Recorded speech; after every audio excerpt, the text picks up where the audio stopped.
And so then we'll have Deputy Kesner come up, make a presentation. We'll ask him some questions, and then Chief Perkins will do the same. So without further ado, introduce the panel and Jason Smith.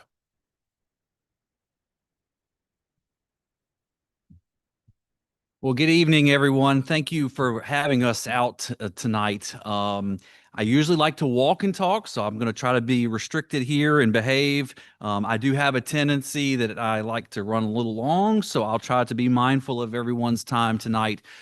Thank you to Lake of the Woods community for inviting us. I wanted to share a little bit of information about the Sheriff's Office because I feel like we all see so much that goes on television, and we might have things that we think of about law enforcement, and we might not really understand how law enforcement works here. And I want you to have an understanding here in Orange County of how law enforcement works. So as you know, there are 123 sheriffs in the Commonwealth of Virginia. Every sheriff's office is run completely different.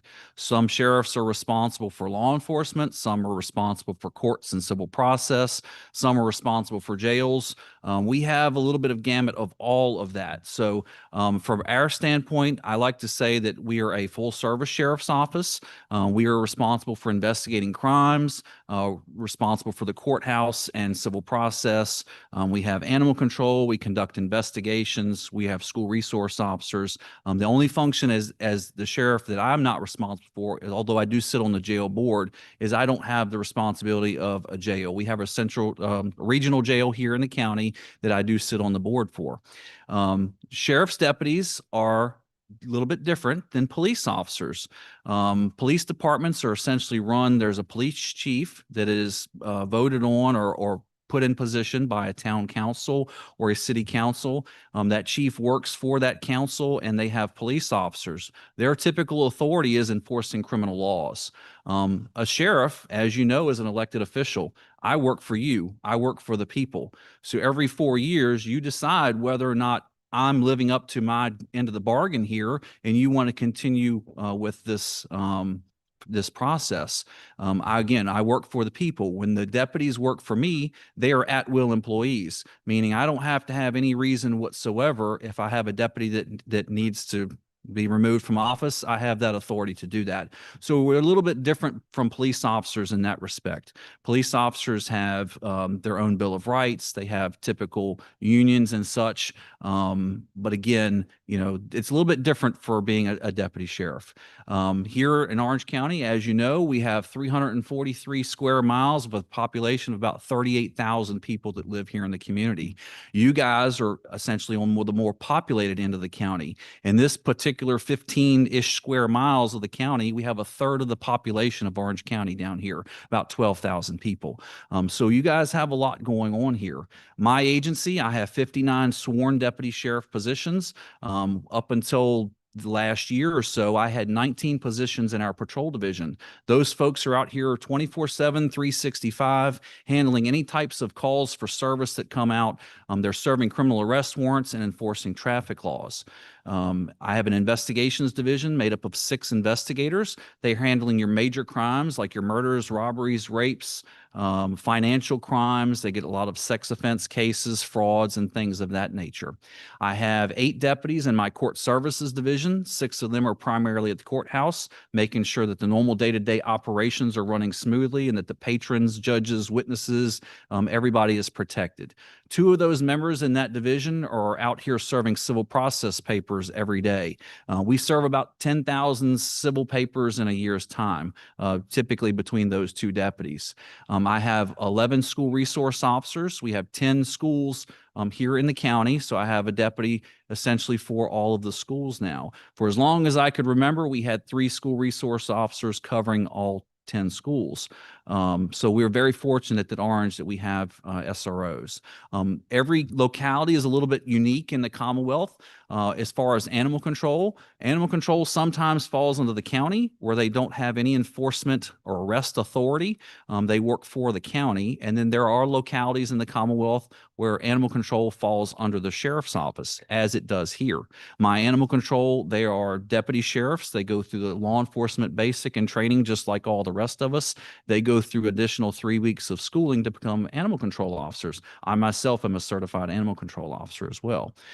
So that's a little bit about us. I've got myself and 3 others in administration, making sure the normal day-to-day operations are running smoothly. You'll get to meet, if you haven't already, Deputy Kessner that runs our Triad program. And then I also have a training lieutenant and public information officer that works for the agency to make sure that we keep up with our standards as such. So that is a little quick rundown of who we are. I'm trying to be mindful of my time, but I've been at the sheriff's office now. I just hit 22 years. I've lived in this county my entire life, grew up on a family farm out in the Lahore area of the county, and I'm very proud of my roots. Proud of this community. Like I said, I grew up here, and I hope to be here for as long as the people will have me. I'm very fortunate. I worked for a great sheriff. Sheriff Amos retired in December of 2023. I was elected. And so in my first 2 years of office, I was already set up for success. We have made a lot of changes, and we have hit the ground running with a lot of things that we have done. I'm very proud of those things. So I do want to hit on some of those things tonight. And again, I'll be glad to take any questions later if you have them. As we closed out 2025, we handled 19,060 calls for service. We served 840 arrest warrants. We served 9,590 civil papers, handled 26 mental health transports across the state. So I don't know if you guys are aware, but if we have to deal with somebody who's having a mental health crisis, if we take them to a hospital and they need further services, if it is determined that they have to go to a hospital that can provide those services, it's our responsibility, because they're a resident of Orange County, to transport them anywhere in the Commonwealth of Virginia. So we go down to Galax, Bristol, Petersburg, Virginia Beach, you name it. We have to take Orange County residents that far to get those services that they need. We extradited 9 people back to Orange County last year. We didn't go quite as far as we did the year before, but for some of the states that we went to were Texas, Maryland, New Jersey, North Carolina, and Delaware. We conducted 4,531 traffic stops, worked 800 reportable and non-reportable crashes, took 978 criminal case reports, conducted 16,435 business checks after hours, handled 1,153 inmates at our courthouse, completed, I had 1,614 concealed carries that came across my desk that I had to do the backgrounds and sign. In addition, we try to do a great deal of community engagement events as well. Our drone program is thriving. We're able to deploy them in the field. These are useful tools for locating missing persons, wanted subjects, providing overwatch for our deputies, as well as assisting with training and other community type events. We try to keep our community informed as much as we can through our social media and Facebook. If you have Facebook, please, if you don't have us or following us, please look us up and start following us. So, we try to keep the community as informed as we can with some of the events that's going on, especially weather-related events, traffic crashes, and things of that such. We have a drug take-back box now at our public safety building where we can dispose of expired or unused medications safely. We have a live scan at our courthouse now where we are able to send digital fingerprints from criminal transactions straight to the state police. We have one at our jail currently, but we added one at the courthouse. We have implemented school speed zone cameras and replaced all of the flashing lights in those school zones to date. So we started going live August the 18th, I believe, of this year. We have issued over 5,188 citations so far to date. And that was with the Flat Run School probably not operational for 2 months where citations were being issued. This is for people that are speeding 10 miles an hour or more during those hours when the school zones or those flashing lights are operable. So it's a lot of violations that are occurring with those. We work with our school system to bring a company called Centegix in. This is a wearable device. It looks like a badge. So our staff members, if something happens in our school, they're able to push a button. If they push it a couple times, it declares that there's a local emergency within the school. And we can send administrators, SROs, medical staff, because it could be for anything. You know, a student has an injury, it could be for a fight or whatever. It will tell them exactly where that incident is on the school property. If they continue to push that button, we can essentially put that school into a complete lockdown.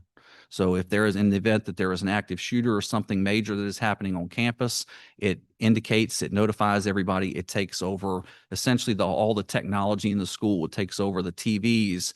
It's got strobing lights in all the classrooms. It's an automated system. It tells us exactly where the problem is on campus. So those are one of the things that we're proud that we have implemented to keep our students and staff safe. We've replaced all of our tasers that are no longer supported. We now have a bloodhound named Cairo that has been trained and certified. We have a German Shepherd named Harry that has been trained and certified for narcotics detection and patrol work.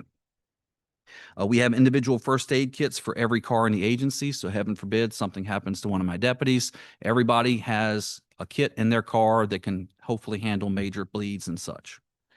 We completed an agency open house for the community last year. Our Triad program added a senior buddy program for folks to be checked on. As you know, we have a lot of folks in the community that maybe don't have friends or family close by, somebody to check on them. So we offer that program for them. We added a program called Predictive Index. This is some type of, it's basically like a personality trait program. We want to make sure that we're hiring the right people to work for you, for the citizens. With the assistance from county staff members, we added a safe exchange zone at the public safety building. This is a video recorded location for transactions. So if you purchase something online, you're maybe not sure about the person you're purchasing it from, you want to make sure, you know, that you're having that transaction in a safe location. So we have a place at the sheriff's office where you can come, it's under camera. So if something happens, you're right there at our building and it's recorded. We installed cameras in the courthouse holding cells and all of the cells off the courtrooms. So our courthouse was renovated in 2005. We have never had cameras in our holding cells. So this is absolutely critical for security and safety at our courthouse. So we have now installed those. We can now digitally track inmates coming through the courthouse. We can track our mental health calls and prisoner transports that we conduct. We are in the process of getting an AI program for reviewing all body camera videos to assist us with making sure that my deputies are acting in a professional manner. With the assistance from county staff, we added a small canine building at the sheriff's office so they can have more space and our cruisers are not always having to run with the canines inside them. We've completed a tremendous amount of agency training geared towards real issues or tasks that our deputies have to deal with on a daily basis. We've worked on discipline uniformity so it's fair and equitable, as well as letting our deputies know up front the consequences of their actions or inactions. We now have a promotional process for positions that come open in our agency. I allow my deputies to complete volunteer hours for different entities in the community. We purchased Guardian lights for all of our patrol from a grant to keep our deputies safe. These are a wearable light. It's got a strobe in there. So if they're out working a traffic crash or directing traffic, they are able to turn that on. So hopefully it will alert motorists and my deputies won't get hit. We now host 2 youth academies a summer and a citizens police academy once a year. I know there's many members here in the audience that have been through our citizens police academy. I've been a part of the program since the beginning in 2007. We enjoy doing it for the community. It is about a 10-week long program. We meet once a week for 3 hours a night, and we let you come out and learn about the sheriff's office and what we do. It is free. We don't hold anything back. You know, we want you to understand what we do as a sheriff's office. We're going to tell you the answers. You might not like what you hear, but we don't have anything to hide. We want you to understand what we actually do, not what you see on TV. Okay. So again, I brought applications. I'll leave those for folks or anybody that's interested. I believe the program will start in March. It is typically Monday nights and we end, I think, the first week in June. We started a bicycle program from scratch with donations from Albemarle Police Department, community members and entities, several of those entities down on this end of the county. So we really appreciate this. This program allows our deputies to engage our more populated communities like Wilderness Shores, Lake of the Woods, and both towns. We have also assisted Gordonsville Police Department with starting a bicycle program and are currently working with the town of Orange. And Deputy Ron Kestner is the lead on all of that. So he has taken this role.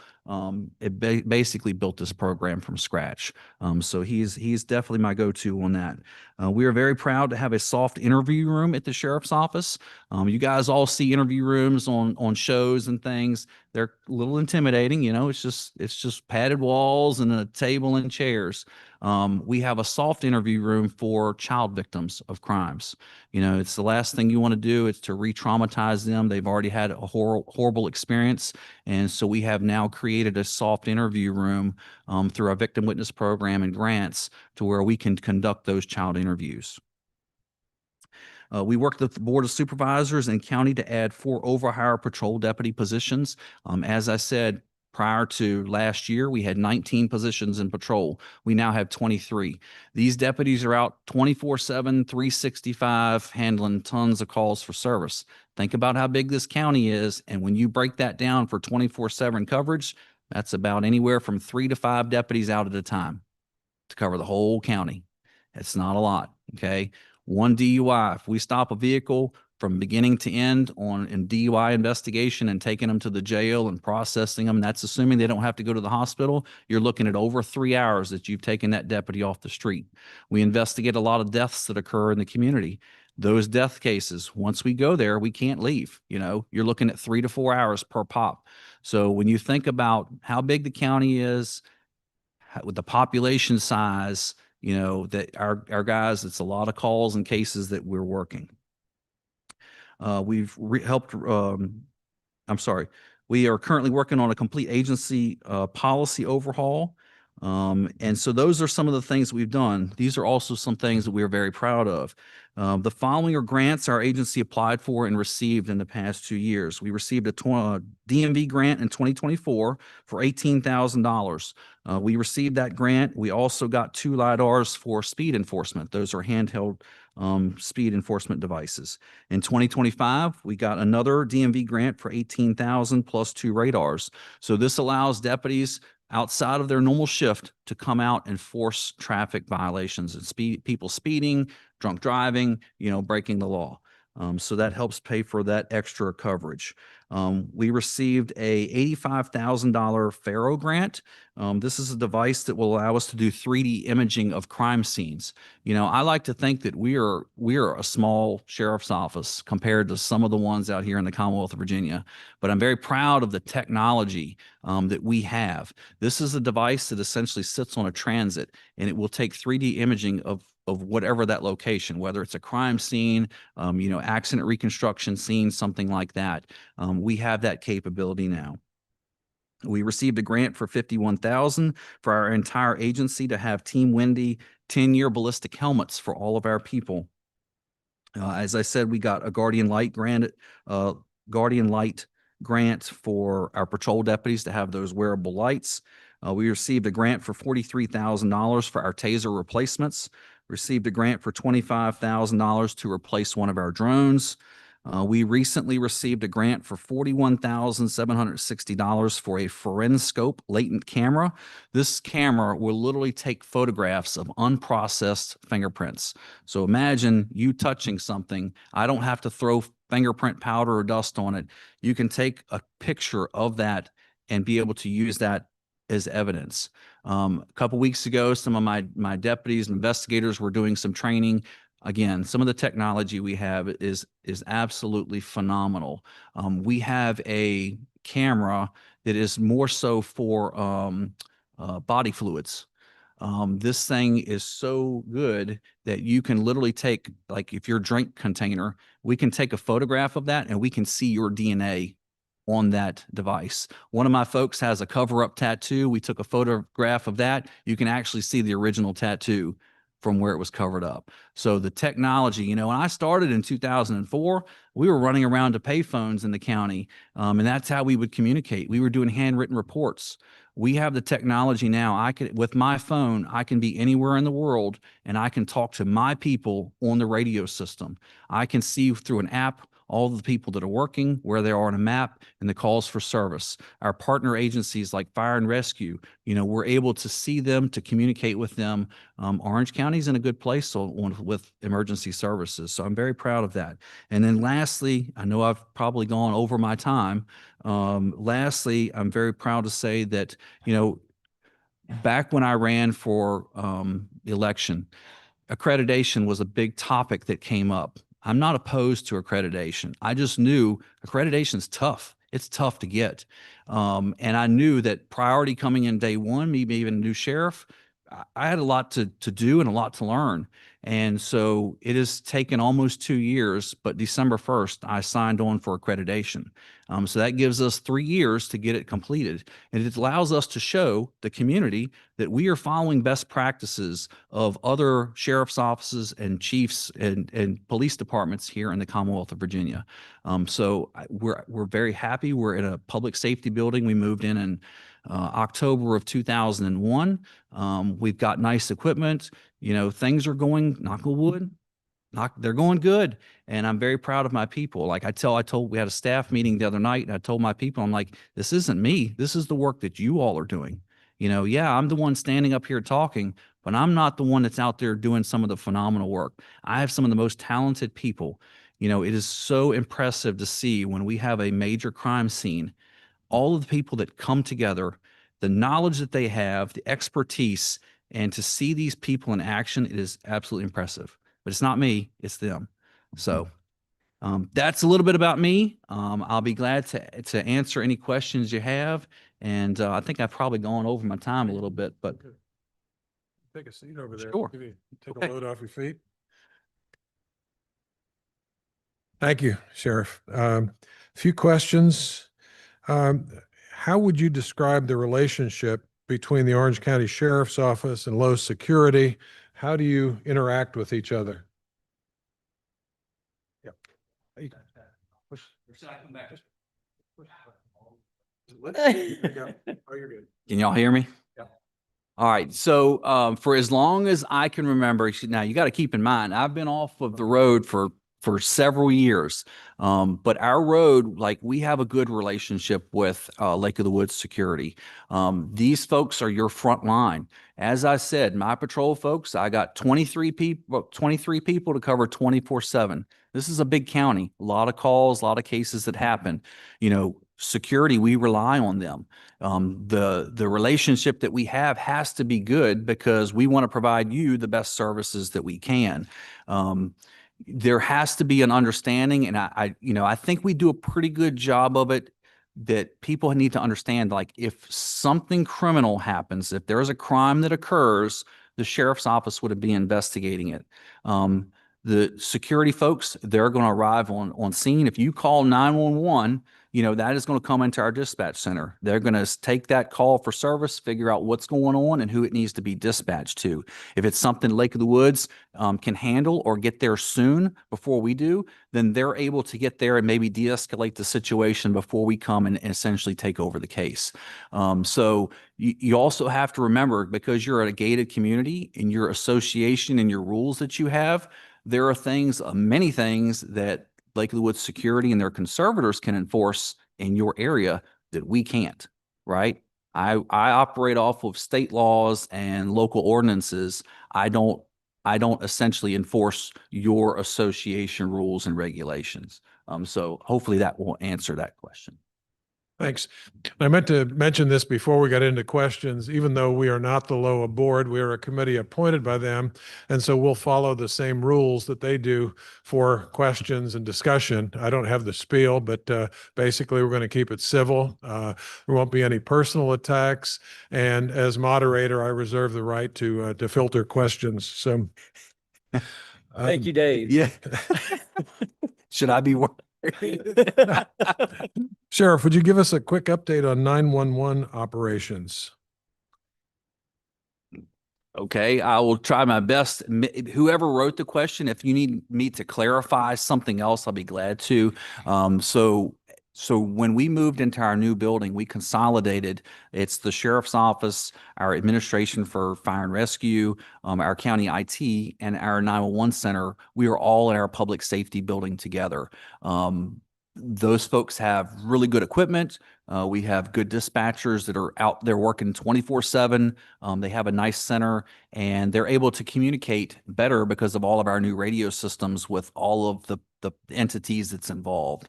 So very proud of that. The one thing that I will say we do get some complaints on, although there's a reason for it. A lot of times what they use is a system called it's Pro Q&A. So depending on when you call in for some type of an emergency, depending on what that is, it is going to prompt certain questions. They're asking you questions because they need that information. It helps first responders on scene. I know it can get a little frustrating, especially when you've been involved in a motor vehicle crash and you just need somebody there right then. Keep in mind, yes, they're asking you a lot of questions, but they're dispatching us to the scene and still continuing to ask you those questions. So it's not like the questions that they're asking are delaying response. So I just want to make sure people are clear on that. How do you see the overall crime rate in Orange County, and what are the crimes that concern you the most? Ooh,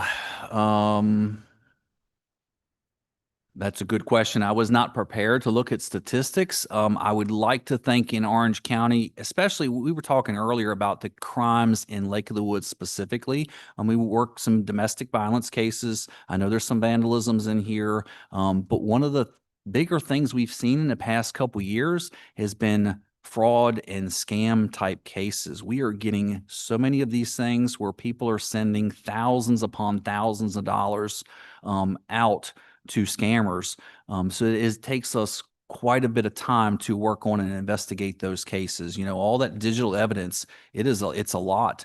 Times have definitely changed from when I was on the road to what they have to know now dealing with cell phones and banking information and such. But, you know, without having the raw data in front of me, I wouldn't be able to tell you specifically. You know, like I said, that's the crimes we see here in Orange County: vandalism, shoplifting. We get a lot of motor vehicle crashes. We work a lot of domestic violence cases, and again, a lot of fraud cases. Speaking of motor vehicle crashes, there's a VDOT plan for the 3 and 20 intersection that's drawn a lot of conversation here in Lake of the Woods. And I know that they've done some modifications to that intersection over the past few years. Are you aware of an increase or decrease in the number of accidents down at 3 and 20? I'm not aware. I know we still have accidents there. I mean, we have accidents across the county, but we do have them there. Now, as far as whether they've increased or decreased, I'm not sure. So just so you know, the sheriff's office does investigate accidents, but our partnering agency, Virginia State Police, investigates a lot of accidents as well. So there are times where they might work the accident and we're not there with them. Are you asked by VDOT to weigh in or provide statistics? On occasion, but I have not been for that particular intersection. So the one thing about it is when we investigate reportable crashes, it all goes into a system through DMV, through TREDS, whether it's us, whether it's state police or whoever. So VDOT pulls a lot of their statistics and data from those crashes that are already submitted to the state. What are the hours for the flat run school traffic cameras? How often is the radar calibrated and checked for accuracy? All right. I won't ask anybody who wrote that one. I actually think they're on 24/7.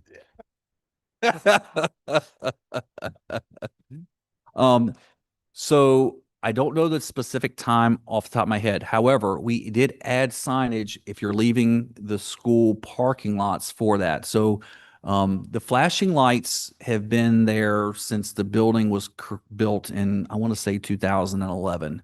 The speed limit through there hasn't changed when the flashing lights are going. It's typically, don't quote me on this, but it's typically 30 minutes before the bell rings and 30 minutes after the bell rings at most of the schools where parents and buses are dropping kids off.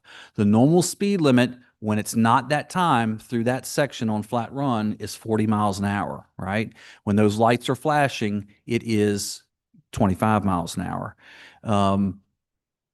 The one thing about it, we've had concerns or questions from folks about, can we post the times on there? Well, that's great, but the problem we ran into is they're not approved VDOT signs, so we cannot post them. The other thing is when there's like a school delay or early dismissal, that's going to fluctuate depending. So yeah, you really have to pay attention. When we went forward with this program, folks that do receive citations, it is because you're going 10 miles an hour above that speed limit. It doesn't go against your DMV record. It doesn't go against your insurance or anything like that. But it's a $100 civil penalty. And our goal is to slow people down. That has been the goal for years. For as long as I can remember, we got a lot of complaints from school staff about the amount of people speeding. And when we did the study, it showed people were speeding. And we are still seeing that people are speeding. So you all are aware, I have one of my captains who leads the program, and I have two of my patrol sergeants that have to verify. So all of those citations, we have to verify that the lights are flashing, and that in fact is the vehicle in the tag that is doing before that they can approve it. So you have a right, if say you're the registered owner and somebody else was driving, you can fill out an affidavit saying who the person was that was actually driving, and that it can be transferred for them to have to pay that fine. How to make friends and influence people. Last question, and you've already largely answered this, but why is our HOA paying security officers to police when our taxes pay the county to do that, such as DUIs, accidents, leaving HOA premises? Yeah, so that's a great question. As I said, so I've discussed this before. There are I consider some legal issues. Again, we enforce state and local laws. We don't have the authority to enforce whatever rules and regulations that your association puts together. Because you're a gated community, I know that there was an ordinance that was created. It started in 2014. It was revamped in 2015 that allowed the special conservators of the peace to enforce some of your traffic violations inside the lake and take them to the Orange County Courthouse, because I believe you have your own association court that handles that. We, and what I consider to be private property, we have the authority as far as traffic. We can enforce DUI, reckless driving, hit and run on private property. But again, you got to keep in mind 343 square miles. It's a big county. Back when I started, it was one deputy. I worked this county many nights by myself, and I would go from Route 3 to Route 33. And, we can't be everywhere all the time. What I typically tell people is, outside of Lake of the Woods and the private roads, there's over 931 miles of primary and secondary roads in this county that people want traffic enforcement on. We put a speed board trailer years ago on Route 20 in front of the airport. We're able to capture data with that as well. We know that there are 4.5 million vehicles that travel Route 20 alone in a year's time. That's one road, right? It's probably 45 miles from one end to the other in Orange County. That's a lot of territory for when you're only talking about 3 and 4, 5 deputies out at a time. That's a lot of ground to cover. So, it's so important that if you want the services, that's why Lake of the Woods Security is to me the option for you, because they're able to provide you services that unfortunately we aren't able to. We have to look out for the entire county, not just one small section. Can I add something to that? Go ahead. Sure. I'm kind of going to speak on this for just a minute, just from a personal standpoint. I think it's important for everybody in here to understand that Sheriff Smith is your elected sheriff. He represents everybody in this community. And just because you live in Lake of the Woods and just because you're behind gates doesn't mean that you're not going to get services from the sheriff's office. And what I want to expand on by saying that is that when you call 911, whatever your problem is, I know for a fact that in every staff meeting we've ever had, that Sheriff Smith has said to every deputy in our agency, if you are called to respond to a concern of a citizen, you go meet that citizen in person, you field that complaint, and you figure out what's going on and you try to help them. Now, obviously, Lake of the Woods Security is here. And as I understand it, you've got a number that you can call Lake Security directly. So you can make a decision when you have an issue. You can call Lake of the Woods Security or you can call 911. But I definitely want you to know and that when you call 911, you are going to get the service of the sheriff's office. And we will work with Lake of the Woods Security to make sure that your problem is solved. So I just didn't want anybody to have the impression that you didn't have that option, that we weren't in any way, shape, or form concerned about what your issue is, because we will definitely make sure that you get the service that you deserve. Well, great. And with that, Dave, one last thing Yeah. that I would mention too, and the chief can probably expand on this more. So when you guys think of Lake of the Woods security, I don't know if some of you realize this or not, but some of them are special conservators of the peace that are approved through me, through our circuit court judge, that gives them the authority within Lake of the Woods. They have arrest authority. If there's a crime in here that occurs, they have the authority, just like I do, to make that arrest. So keep that in mind with this.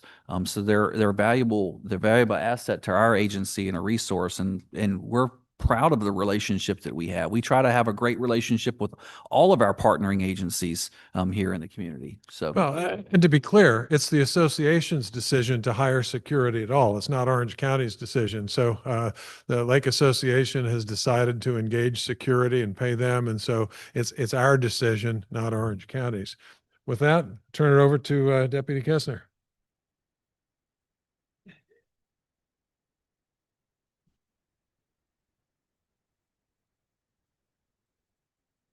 Good evening, everybody. All right. So I'm going to ask you to back me up on something here real quick. If everybody in here likes to see an officer on a bicycle and have that one-to-one conversation with them, do a whoop whoop on 3. 1, 2, 3, whoop whoop. Oh, that was fantastic. Thank you.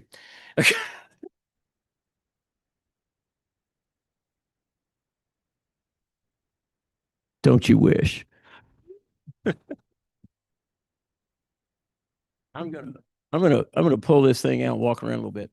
So listen, first of all, I was gonna ask you to join me in a roaring rendition of Sweet Caroline, but I can't remember the words because the dementia's back.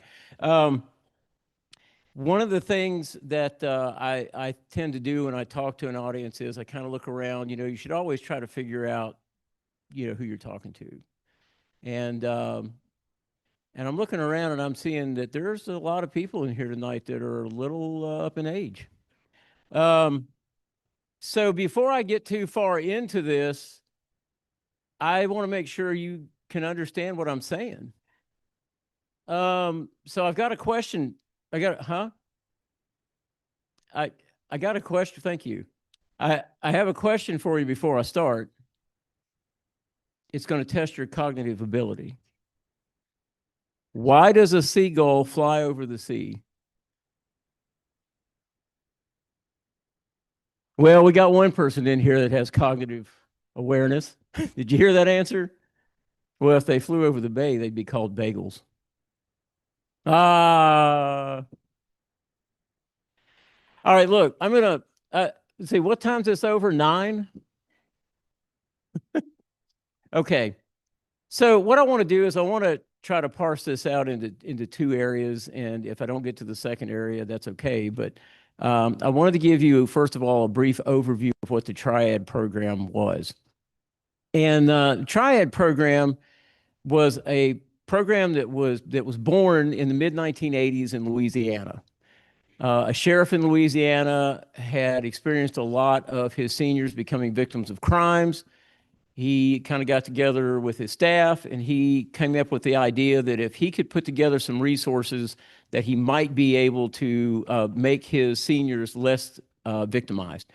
So in that regard, he pulled together outside service providers. He put together a council of local citizens and sat down with law enforcement in his area.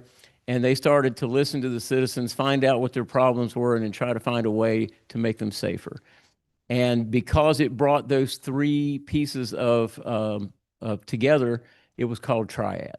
So if you're looking for the acronym that Triad stands for, it doesn't exist.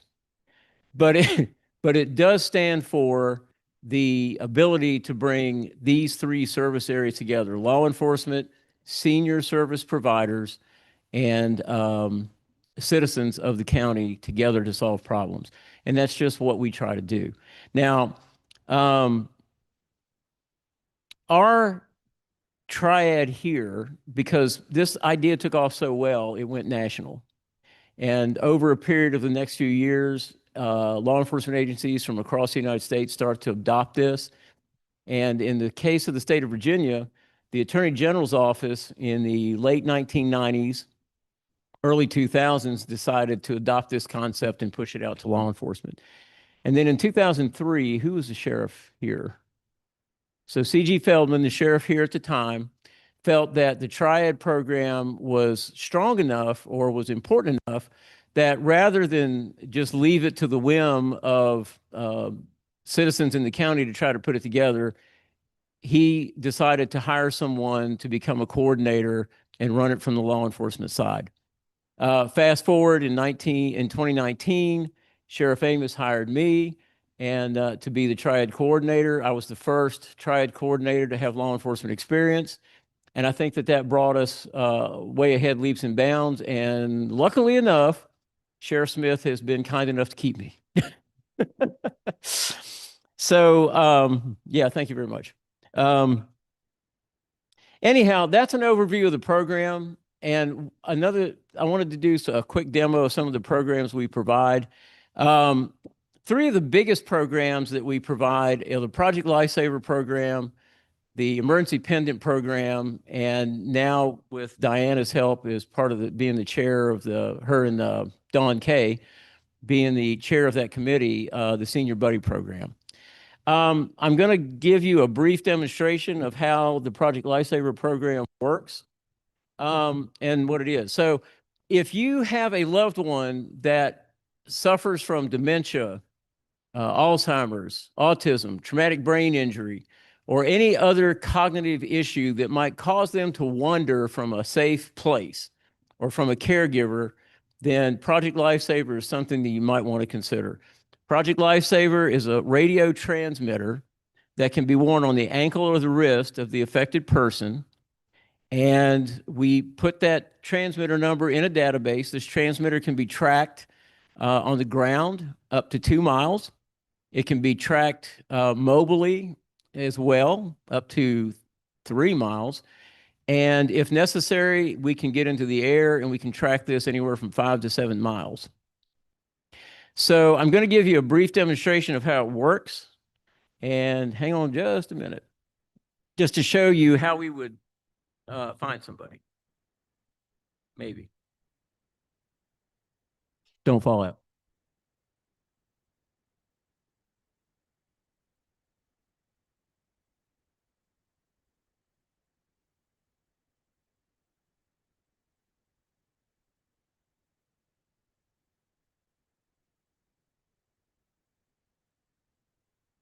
Nope, we'll put the battery.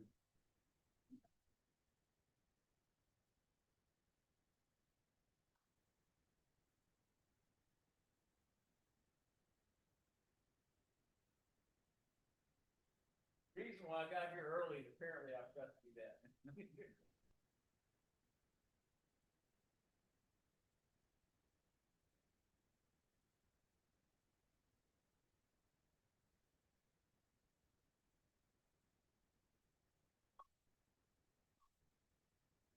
You can probably hear that chirp. That's the radio signal that is assigned to this transmitter. Here's what we're going to do. Close your muzzle with it. Now, mine, trying to find it. I'll tell you we have 8 of these receivers out in the field. They are given to deputies on each shift so that hopefully no matter what time of day or night somebody goes visit, call, project lifesaver client is wandered away, we can assign a deputy immediately to that call. We have a receiver who can begin a track. In addition to that, the mine run station, EMS station, also Berry Hill station, their duty officers trained and have a receiver on the duty truck 24/7.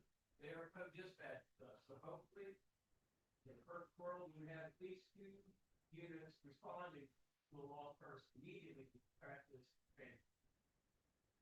In addition to that, I have several volunteers that are trained how to use the equipment. We have volunteers like the woods that have the equipment.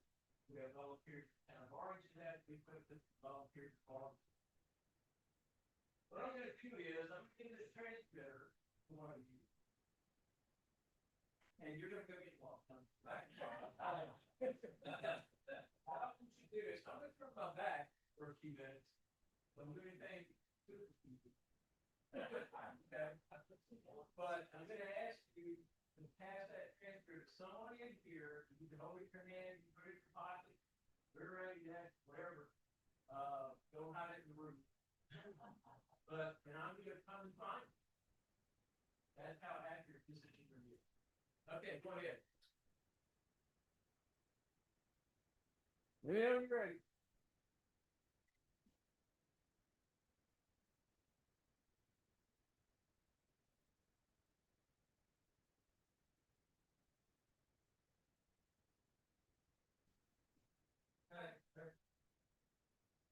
Like I just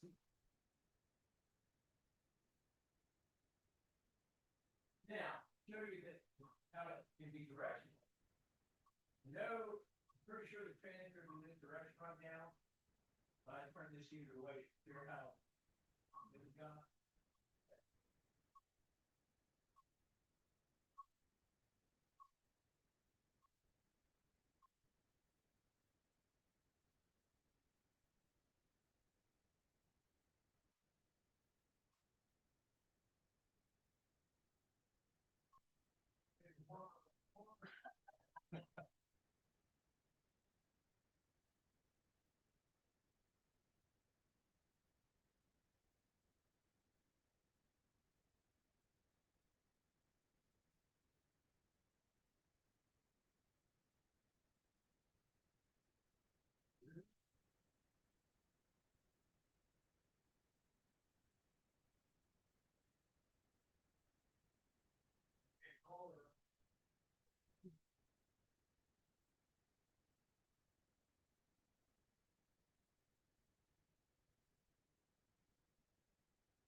almost like you doubt yourself for a minute. Yeah, sure.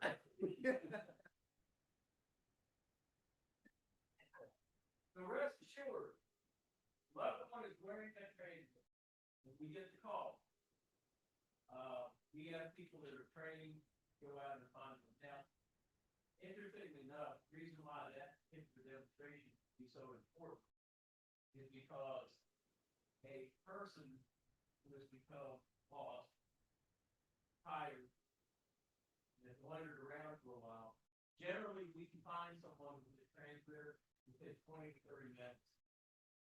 No, not as much as an hour, but the search goes quick.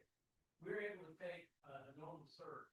For instance, we had a gentleman who lived over the Wilderness Shores who went missing about 3 years ago, and he 73 years old, really good shape. And there was an app on his phone that Stanley tracked him, but one day he went out walking, the app failed, he didn't come home. 38 hours later, after we had searched for him with a lot of manpower, an airplane with infrared, 2 drone teams, and a canine, we were unable to find him. 38 hours later, he tripped a game camera 2 miles away from where he was missing, and we were able to locate him. Okay. We talked to the family, got Private Lifesaver, and within, we put him in the program. He went missing 3 times after that. We found him within 20 minutes of time. So, speedy recovery is important. So one of the other programs that we have is the emergency pendant program. We've gone to this particular pendant right now. This is a mobile pendant. This operates off cell tower. If anybody's interested in it, I can talk to you about it in depth later. But this is predominantly for someone who's prone to falls, and if they might need assistance, can't get to a phone in their house or something like that. It's designed to be worn around the neck, put it down the shirt, whatever. If you need assistance, yes.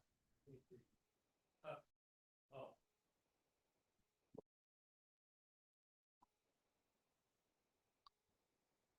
I'm back. Anyhow, so the pendant has an SOS button on it. When I trigger the SOS button, what it's going to do is it's going to hit off the closest cell phone tower, and it will go to our emergency communication center. So I'm going to give you a brief demonstration of how that works. SOS alert has been activated. Click SOS to stop. Calling contact number 1. If there's a contact programmed in there, such as a family member, it will call and text them.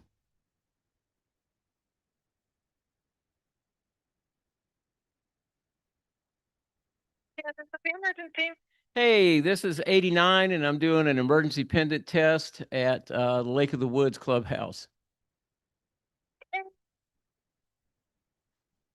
Oh, and by the way, you're on speaker. Hey, you're welcome.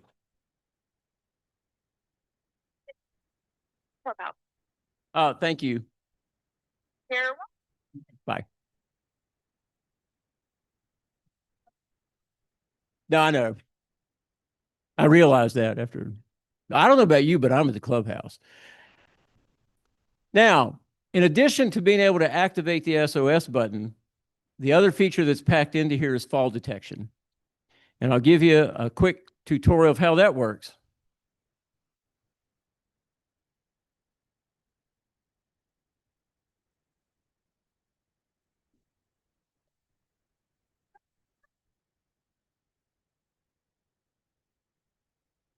Oh, I know what happened. I didn't. Let's do this again. I've fallen and I can't get up.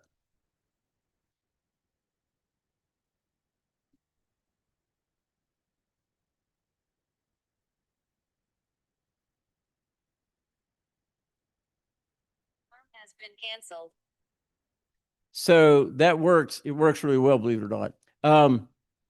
The reason why it didn't go off the first time was because I didn't disconnect from 911. Anyhow, we put out typically about 30 of these a year. We offer this pendant to people who have those challenges for getting around and may be at risk for falls. This pendant cost us $200 a unit. We fund these out of donations and grant money that we raise throughout the year, and we will gladly offer them to anybody that needs one at no charge.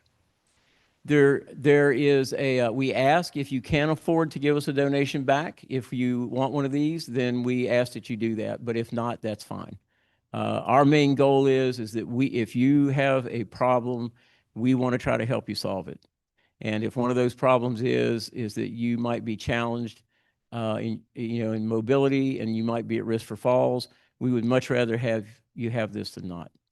So that is, it's a life-saving device, and it does have additional features from the vendor that you can sign up for. Like, for instance, there's a service for $15 a month that, as dependent in its current state, most of the time it will give us your precise location. But because it operates off of decommissioned cell phone numbers, every time it goes to a tower, it triggers a different number.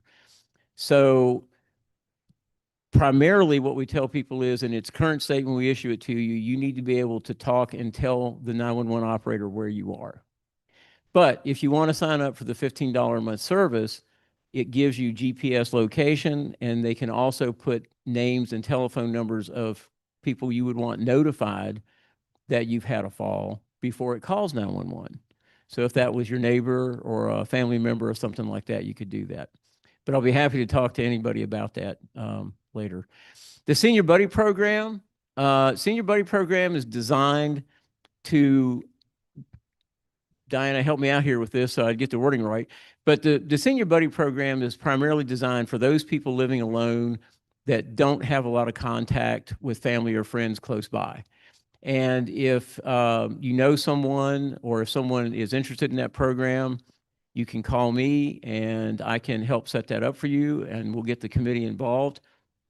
Basically, what they'll do is they'll come out, they'll meet you, they'll bring a bag of goodies out there, talk to you about the Triad program, find out what who your family is in case we need to contact them in case of an emergency. But they're going to call and check on you at least once a week.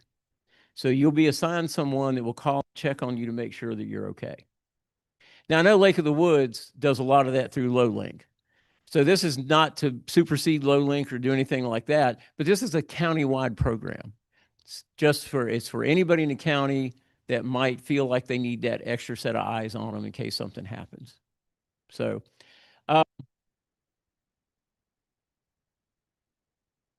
the other thing I wanted to address real quick is the scams, the current scams that are going on out there. I think this is really important. I'm going to give Sheriff Smith a big kudo on this, because he's doing something that a lot of law enforcement agencies, quite honestly, just don't have the balls to do. Pardon my French, sort of. Thank you very much. So here's the thing.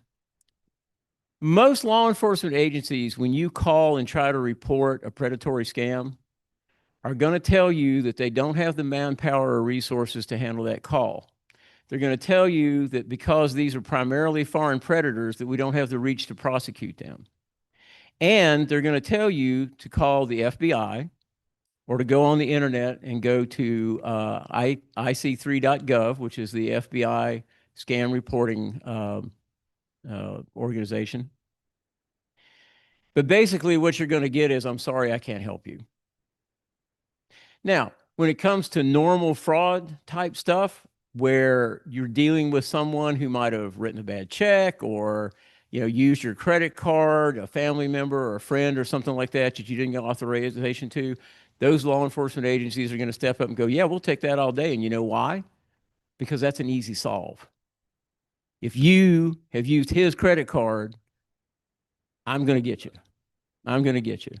But if you're in the Middle East and he's used your credit card, we got a problem, right? Okay, so Sheriff Smith wants everybody to have service. And when we get a call for a fraud, we don't care. We're going to look into that fraud, and we're going to try to figure out if we can help you. Here's the thing. Most of these frauds are not solvable. Most of them are not solvable, not the current ones we're experiencing. However, that doesn't mean we shouldn't try, right? So what's going to happen is, and it's going to be to his detriment to a degree, because we're going to take these fraud complaints and we're going to document them and we're going to work them as far as we can, but the majority of them we're not going to solve. What does that do to your crime reporting statistics? So when you're looking at our crime reporting statistics and you're seeing these nice, B&Es, Crime Solve Good, Vandalism, Crime Solve Good, whatever, and then you get to frauds, you might see a very low clearance rate there. But it's because he's made a decision to take your report and work your case the best that we can. Now, to give you an idea, maybe 80% of you in this room might report a fraud to us and we can't solve it. But what about the 20% we can? Wouldn't it be important to that person to get their money back? A lady called me one day, said her husband had written an $80,000 check and sent it to Miami, Florida. I worked with the FBI and we recovered that $80,000. Just recently, last year, it was in December and early January, a gentleman was a victim of a predatory gold scam. That individual was a Chinese national. We were able to get enough information together that we were able to get an arrest warrant, and we recovered him in Georgia, and he is now back in our custody. And we're currently tracking down bank accounts to see if we can recover money. Another lady in our county reported a predatory scam. We caught the courier in the progress of picking up the money, and we were able to recover $21,000 for her that she had lost. There have been countless numbers of these cases that we've taken reports on that if we have gotten on them quick enough. For instance, a gentleman called in one day and he said, I downloaded an app on my phone because I thought I was going to get a refund. It was an Amazon thing. He said, it said I'd purchased something I knew I didn't purchase. I called the number. They said they told me what to download on the phone so I could get a refund. He went to get the refund, and guess what happened? Instead of a $250 refund, it was a $25,000 charge out of his account. We got on that fast enough that we traced that money to a bank in Florida and recovered those funds. So all I'm saying is be mindful when you report one of these crimes to us, we're going to go to the mat to try to solve it. But we may not be able to. But I just want you to know that your sheriff, your elected sheriff, has made the decision to go to the mat for you to try to solve that crime. And because of that, it might be a low clearance statistic. Have I got 2 more minutes? So 3 of the top scams we're seeing, right? Thank you very much. Was that on camera too? So listen, here's the ones that are most prevalent right now. And I was in a meeting yesterday with Diana and got a call on this one. Sheriff Smith was there. Lady was sitting in a parking lot, had withdrawn all the savings out of her savings account because she thought she was going to be arrested. She was in a parking lot getting ready to buy thousands of dollars worth of gift cards. So the top scams we're seeing is what I call the Federal Trade Commission scam. That's the one where they're going to contact you and say, your money is not safe, your account's been hacked, and now it's associated with an internet porn scam, and we're on the way to arrest you. Don't trust anybody. Go get money out of your account. Give it to us. We'll make it safe. You create another account. We'll give you the money back, and everything's groovy. Well, it's not groovy because the minute you take the money out of the account, it's gone. The arrest scam, which is exactly what we dealt with yesterday. This lady had been threatened with arrest. She'd been told not to contact the sheriff's office. She had been told that if she contacted anybody other than dealing with who she was dealing with, she was going to be arrested. Luckily, she thought about it just before all the money was taken. Text scams. Those are the ones where you're going to get the pop-up on your computer that says you've got a problem or that your computer's been hacked and that you need to call a certain number. What they're going to do there is they're going to have you load malware onto your computer. They're going to see everything that's in there. They're going to get into your bank account, and somehow or another, they're going to force you to send them money. So don't do that. The best defense for these scams is education and looking out for your neighbor and your friend. Because there's no way that we can catch all these people. It's like whack-a-mole. So the only way is to be as educated as you can and for you to look out for each other. And if you see someone that's standing in the CVS cashier's line and they got 10 gift cards in their hand and they're on the phone talking to somebody, that's a predatory scam in progress. And if you can't make them stop, call us and we'll send somebody. Also, the other way is to be educated is we're going to be having our Lake of the Wood, our annual Triad Senior Safety Conference again this year at Lake of the Woods on April the 29th from 9 to 3. So we'd love to see you there. And we'll have speakers on scams, and we'll have some other keynote speakers there on other topics, and we'd love to have you. And with that, sorry it took so long. How much time did you want? You can have this back. Thank you, Ron. I don't know about anybody else in here, but I've gotten very popular in the last couple of months. I've been invited to 3 dinners. Anybody else gotten any Evite invitations to dinners? It is a scam. I was just talking to the sheriff about it earlier.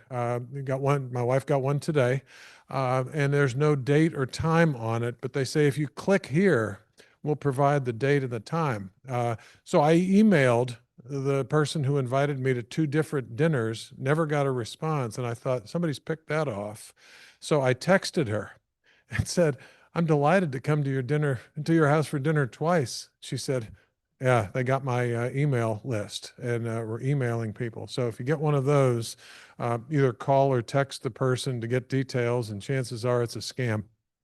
Paperless Post, Evite, they're using a bunch of these. A couple questions, and I want to save some time for Chief Perkins.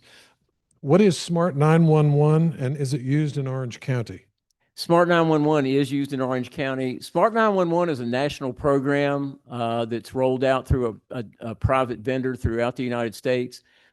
We have to pay a subscription fee to belong to that.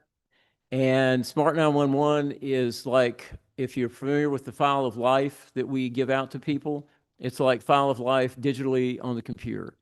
So what you can do is you can go to the Smart 911 website. You can create a profile in there that is completely secure, and you can put a lot of things in there like whether or not you have a pet in the house, whether or not you have somebody that's disabled in the house. You can associate your car and your license plate numbers and all of your phones and who your emergency contacts are and your medications.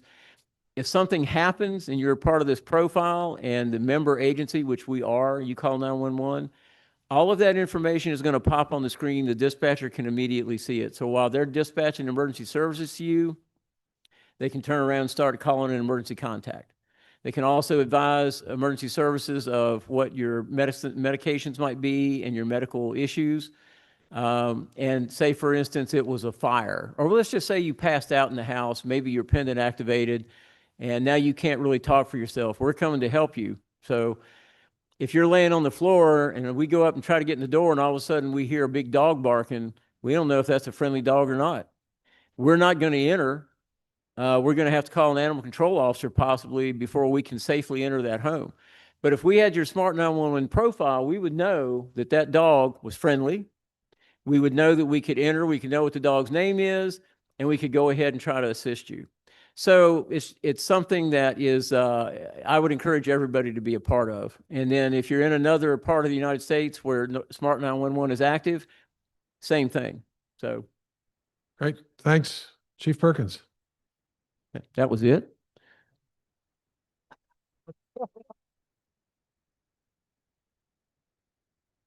How y'all doing? I'd like to thank y'all for allowing me to be here today with you guys. Give me a second here real quick. So I'm just going to go over a little bit of notes that I've been trying to take and stuff with you guys while I've been attending this meeting and everything. So my police force, well, I'm sorry, my security force is only about 20 officers, and we're taking care of almost 8,500 residents plus in this lake. We try to handle everything that we can with you guys when you guys call. We try to make sure that we're there as soon as you give us a call. I'm having officers dispatched to you guys. Our biggest issues that we're running to the lake right now are speeding and vandalism. Speeding is a big issue right now, and I know a lot of people get upset when they see us out there and we're slowing them down, but that's what we need to do. Our roads are small. Our roads are not like most of the county roads. We got small roads. Some roads are very small. Sometimes two cars trying to get between are hard to get through sometimes. We got to make sure our roads are clear for emergency crews coming through. A little bit about my access and stuff like that also. So last year we handled over 700,000 people coming into the lake. This was just visitors coming into this lake. We stopped over almost 500 to 600 passes that did not belong to people trying to come into the lake that did not belong in the lake, expired passes and stuff like that. This has all been since I've been here since April of last year. So I've only been your guys' chief almost about a year going on here pretty soon. So we've had over 232 traffic stops. We've answered over 1,462 calls since, I would say, April to January are what our call volume has been since I've been in here also. I enacted the 100% ID check, which is actually a rule that belonged to LOA from the very beginning. It's been part of your guys' covenant from the beginning. When I came on board, I made sure we followed it. I know it pissed off a lot of people, excuse my language, because we started to follow this. We had a lot of people coming in. We started asking you for IDs to make sure you are who you are coming into the lake, because I want you guys to feel safe. That's what you're paying our contract for, is to protect you guys, your homes, your property, and your roads.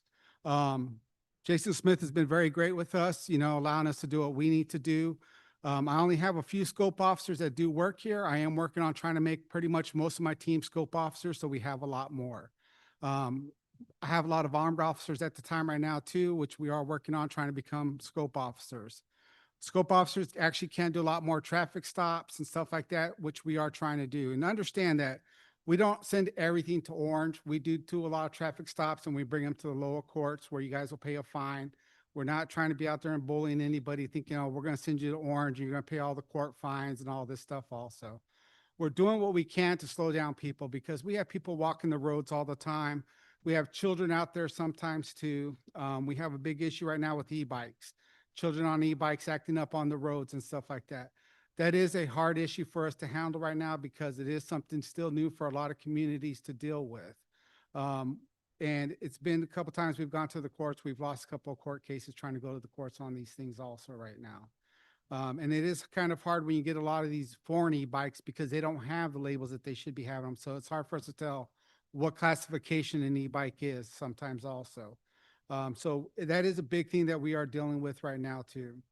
Like I did say, one big thing you're going to start noticing also is welfare checks. When you guys call in for us to do welfare checks, that is a big amount of calls that we do here.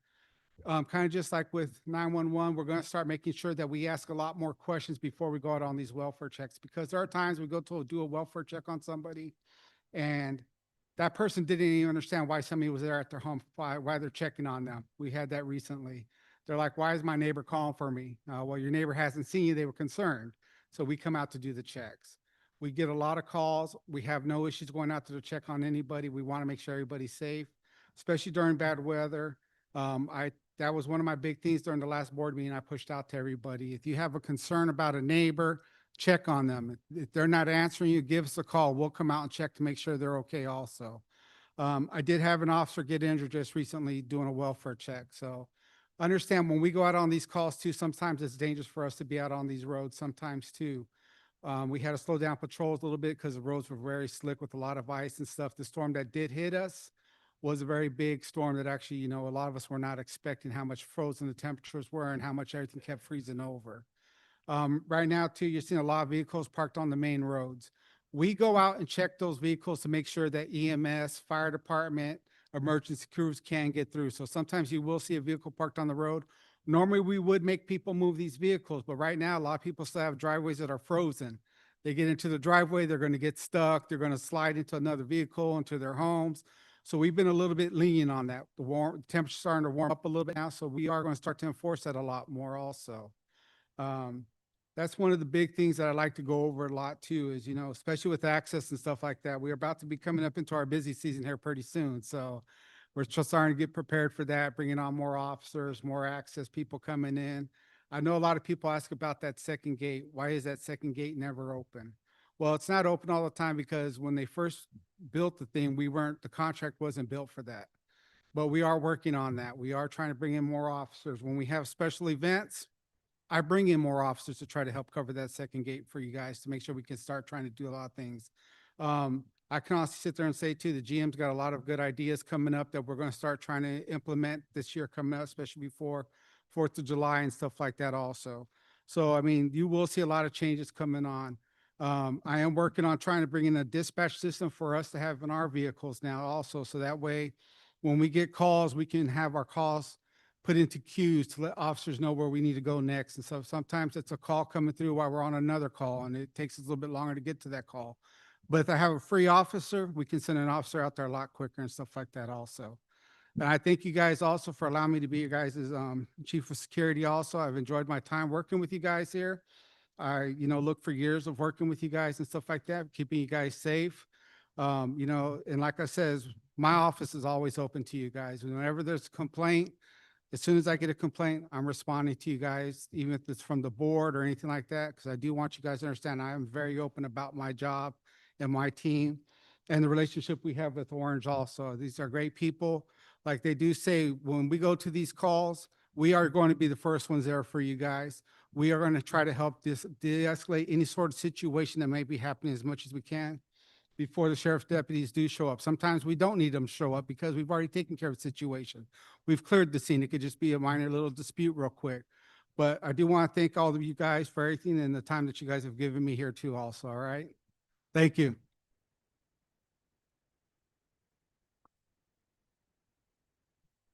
Thank you, Chief. Got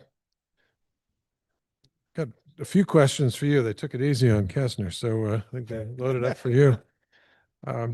What are appropriate things to call low security for, and what are inappropriate things to call? Well, anything that's an emergency, we always tell you guys call 911. We're not 911. Usually we have to actually call dispatch from Orange to tell them if we need something else out there. So I would actually recommend, like, if you guys are calling because of kids playing around, suspicious people will come out. Those are the calls that we'll be answering all the time. I do have patrols pretty much driving around all the time as much as we can also. I mean, understand we do have a force that's 24/7 here also.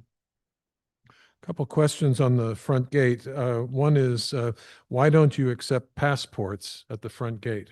We do, well, there is one person that we're mostly checking for our driver's license. That's what we want you guys to understand. When people are coming in and they're driving in here in the lake, you'll be amazed at how many people do not have driver's license coming into the lake. They get into car wrecks, it's going to cause issues because now you have a person that we have no identification of. We don't have the technology like the sheriffs have where they can run your IDs and stuff. We don't have that. So when we approach a vehicle, we're pretty much blind most of the time until we find out who you are. So that's the reason why. It's to protect you and your assets when you're here in the lake. Okay. Question about the training for the staff at the guardhouse at the front gate. There's a situation a number of people have observed that sometimes when a member is coming in and they're on a roll, they get partway through the chute and the light turns red on them. So how are those guards trained to safely? Well, we do try to maneuver the lights with the traffic flow itself. I can honestly tell you one of the biggest issues we have are the members flying through the lights. Sometimes they just don't pay attention to the lights. They think the light is just there as a decoration. I do not understand that. We've had passed the stop signs, the lights themselves. So sometimes we do get fender benders because somebody's trying to jump the gun to beat the next vehicle coming through. They do try to, sometimes we get big trucks in and we can't see the other lane sometimes, even with cameras. So sometimes what does happen is we do turn the light a little too fast and stuff like that.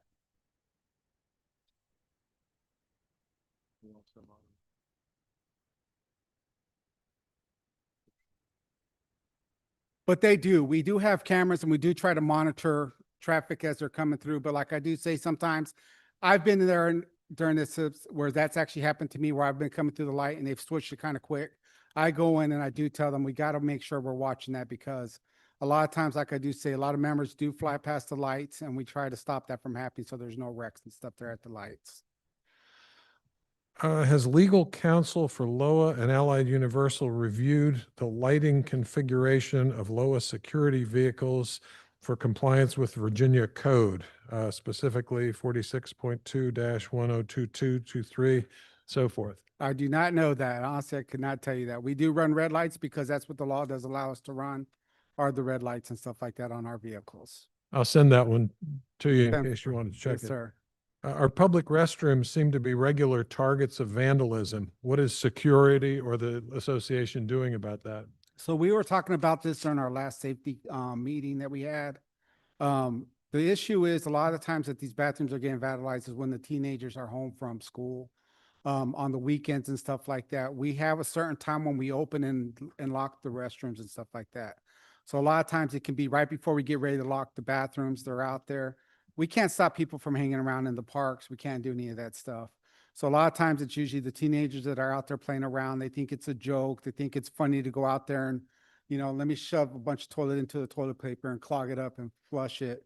Or the breaking fixtures. We are doing our best. We have talked with the GMs about more cameras being put out also.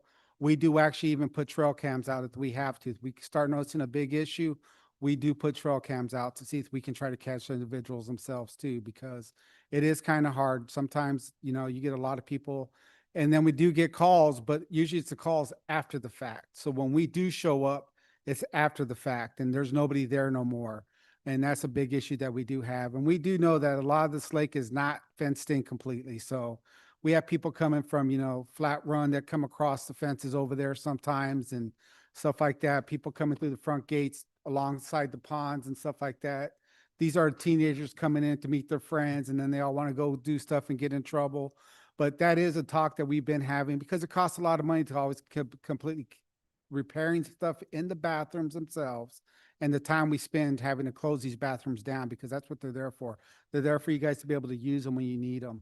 But there are talks about maybe switching the hours of when we're closing them and opening them and stuff like that also, and having them closed during the off seasons also now, just to try to help alleviate some of that vandalism going on and stuff like that. Question, do we have license plate readers in the lake or in the county? Yes, we do. We have license plate readers at all gates, front and back. Are you supportive of traffic slowdown measures such as speed humps to slow down traffic on Lakeview Parkway? I do agree with that. I think it would help a little bit. I know this has been a battle among some of the committee members and stuff like that. So, but honestly, it's going to go to the board. It's going to go to the GM. That's not a decision I can make. I can talk all I want about it, but like I do say, a lot of it's just, common sense. When we're out there and we're driving, a lot of us are in such a hurry to get somewhere. Sometimes it's just not worth it because that's the thing though. Like I said, you got multiple people out there walking and stuff like that. And I understand, an extra 5 miles over the speed limit may not seem a lot, but it does when you hit somebody. It is a lot. And that's the one thing, most of us too, we give you a little bit of leeway before we pull you over. But if we catch you out there, and you're doing 45, and a 25, we're going to pull you over. I mean, I'm sorry, there's just nothing to it. If you're reckless out there driving recklessly, we're going to pull you over. If you're running stop signs and stuff like that, we have people passing people on lanes that they should not be passing people on. We're going to pull you over. I mean, it's more for their safety than it is everybody else's also, so. Why are DUIs being transported to jail by security? That removes a security person from policing here in the lake and costs us more if the security officer has to go to court. Well, we try to help out Orange a lot of times also. So we actually did install a cage inside one of our vehicles now to help with transporting also. We are the arresting officer at that time, so we are the ones that go down to the jail. We do the full entire thing.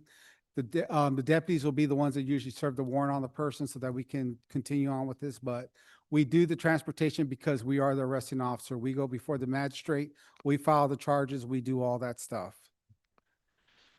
I think this one was already answered about when to call 911 and when to call Right. low Like I security. did say, call us for anything. I mean, honestly, but if it's an emergency, I always tell people 911 is your best friend because Orange will dispatch us out also. We are in contact with Orange Dispatch also. They call us on the radio regularly to also answer calls if we can help them out. If the deputy is not in the area, we run to those calls to try to help out as much as possible too, until, fire department shows up, EMS shows up, or the deputy shows up, because like they do say, they are spread out. And sometimes it does take a while for them to get there. So that we can get there and help alleviate the situation as much as we can and control the situation, we will do that. I mean, once Orange County shows up, we back off, Orange County takes over. We let them handle what needs to be handled. We're just more of there as just an assistance after that point with them. Just two more. This is a suggestion rather than a question. Well, I guess it's a rhetorical question. Could you please not use the speakerphone when people call in? It's not everyone needs to hear my business. So that's. I can bring that up. Yes, that's no problem. It's something we can try to do. I will tell you guys this coming up here soon with Tech Control. Security is not going to be taking your calls as much as we were. We were getting over 1,000 calls sometimes in a day.